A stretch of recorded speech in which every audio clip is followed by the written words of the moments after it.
Yeah, Scott Livingston. I'm the president and CEO of Horst Engineering, really the Horst Engineering family of companies. We have three operating businesses. Horst Engineering is in East Hartford, Connecticut. We're a 70-year-old, third generation, privately held family business. We operate two plants in Connecticut. We also operate Thread Rolling Incorporated, a 21-year-old service business that's a sister company to Horst Engineering, also based in Connecticut. And we operate Sterling Machine Company in Lynn, Massachusetts. That was an acquisition 3.5 years ago.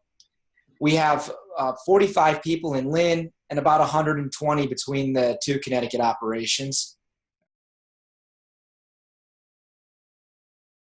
So we've worked with various advisors and consultants over the years to help us facilitate decision-making, drive strategy in the business, and coach management. We had been without a specific advisor for several years. I was relying on my peer group, particularly my YPO forum, for outside ideas about the business. Through YPO networking, I met Wayne Ferrari, a fellow member of YPO. Wayne was in transition from leading his own operating business to getting into the coaching and consulting world. Wayne and I hit it off. We had actually had several informal conversations just as friends and networking amongst each other for several times. And during that time, Wayne was putting together his own business plan.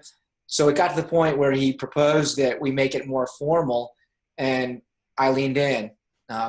In the past, we've used our own board of advisors.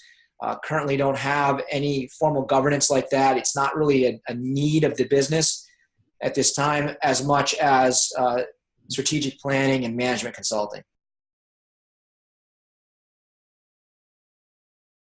One of the biggest changes that's come from working with Wayne and Rich at Freescale is the communication rhythm that our senior leadership team has used.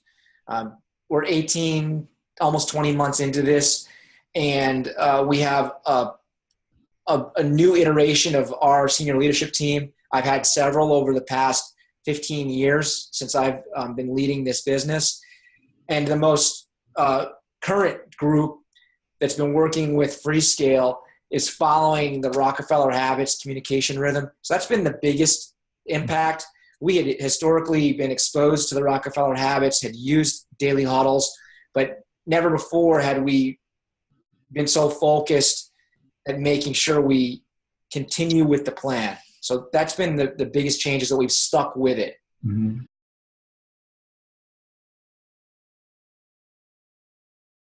But the biggest change to my leadership has been reducing the number of top priorities to a manageable amount. I have historically tried to do too many things at once, and with Wayne's support, I'm working very hard to shrink the number of top priorities to something that can be achieved. Mm-hmm. And that's helping me set better priorities for the rest of the management team.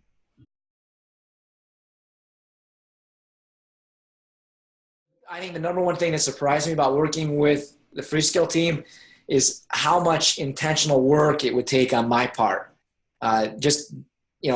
Everyone is change resistant, and I am a change agent, but still have my own hangups about adjusting my own approach to managing people. That would be probably the single biggest thing that surprised me. Cool, thanks. The leadership team has changed in several ways. One example is that they've been more responsive to my leadership, and that they have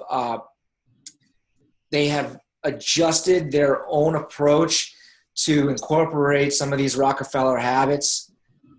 Using Align is the online portal is an interesting thing. It took some adjustment for the team, and it's still a work in progress. But by sticking with that, not letting it slide or fall apart, has kept it effective.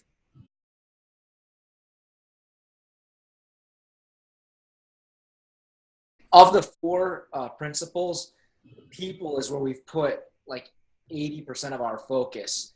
There's been a bit of strategy, a bit of execution, and recently a little bit work on cash, but it's been mostly about people. Mm-hmm. So culturally, we're spending a lot of time working on the core values Mm-hmm. and trying to bring them into every aspect of the business. So an example is we work them into our performance evaluation process, both annually and mid-year. We're in our mid-years right now. We actually did a second page to our mid-year evals. That's a survey of sorts. We're asking employees to put in their own words what they think the core values mean to them and to cite examples from the day-to-day. We're also working it into our recruiting habits. We built the core values into the scorecard. We've had several important management level hires recently. And I had a laminated copy of the core values in front of me when I did a specific CEO core values interview with the candidates. So it's a practice thing, working it in. In all cases, it's been positive. This process was a long interviewing process based on top grading techniques. One of the candidates even told a recruiter who was helping us with the hire, he told her that he had a wonderful experience with the interviewing process. Just the fact that a company like ours, privately held, small but growing, would put such an emphasis on the people side of the business. So in speaking about the one-page plan and the strategy part of this, go back like almost 10 years when we were first exposed to the Rockefeller habits. It was through a YPO chapter seminar. We actually heard Vern speak himself. His organization was much smaller then. He wowed the crowd. We had 3 chapters in New England all come together to support the event. I had a prior version of my management team there. When we tried to do the Rockefeller habits after that, we made some progress. The communication rhythm gained some traction, and we did a one-page plan. But without a line back then, we were never able to sustain it. We didn't have any hands-on facilitation. This time around, with Wayne's help, we launched the plan in July of 2015. So we're just past the 1-year mark. We refreshed it at 3 quarterly sessions. We've used a line. So the one-page plan is active and dynamic now. And it starts with the BHAG, also with the core purpose, the core values, but by having a big goal to shoot for and then building all the supporting goals that, are realistic at the 3 and 5 year intervals, and then looking at the quarterly business plan, it all kind of comes together. And the communication rhythm, the one-page plan, this is a structure, a format that we're using. And again, we've got to stick with it if we're going to see the results. In terms of execution, the next step for us is to really enroll the next level of leaders. A lot of our line supervisors, our managers that are at the functional level, we've started by bringing the core values to them, but we now need to bring that communication rhythm so that we can create the accountability throughout, layers of the organization. Right now, a lot of focus has been with the small senior leadership team. Right. So the step is to roll this out to a larger audience. Right. It is a big step in an organization to get the next level down to be able to understand and execute at the same level as the senior team. But you could never ask them to do it if you're not doing it first, right? No, that's right. I mean, take the daily huddle and the format that we've been using. 4 steps, right? Good news, KPI, top 1 for the day, and stocks.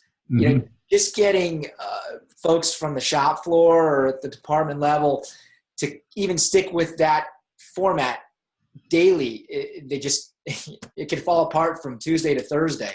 Right. Right. Yeah, exactly. So, you know, flipping over to the last category of cash or profitability, how have you seen this process make your business more effective, more profitable?